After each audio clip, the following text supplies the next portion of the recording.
Now for the JRPGs that are released this week, there are actually 0, but because I missed last week, I'm going to be talking about the JRPGs that released last week. And I'm looking at the list of games, and this is so fucking funny because like I love every single game that released, which is very rare. Usually when I cover the releases, I either don't know any of them and I have to look it up, which kind of makes researching take a long time, or I maybe like one of them. This one, all three I love, so I'm going to be talking about them really quick. So firstly, we have Final Fantasy XIV Dawn Trail, which is pretty much an expansion release coming out on PS5, PS4, the Xbox series of consoles, and PC. It came out on July 2nd, so it's been about a week since it's come out.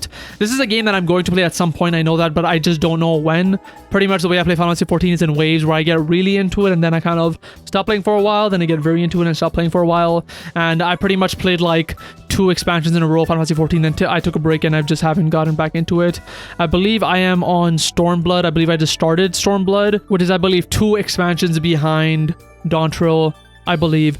And so I'm pretty sure the next time I play Final Fantasy XIV, I'll probably tackle about 2 more expansions and then I'll be right behind Dawn Trail, and maybe I'll take another break and then get into Dawn Trail. But yeah, Final Fantasy XIV Dawn Trail, something I'm very excited to play at some point, and that came out on July 2nd. The next game is Zenless Zone Zero, which came out on iOS, Android, PC, and PlayStation on 4th of July.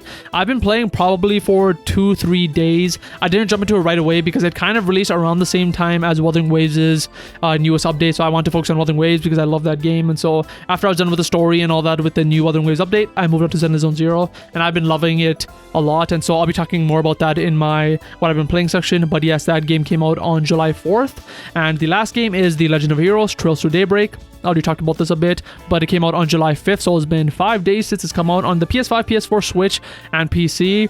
I cannot wait for this game.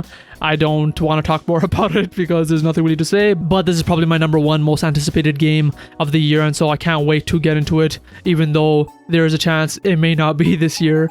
But yeah, and those are all the releases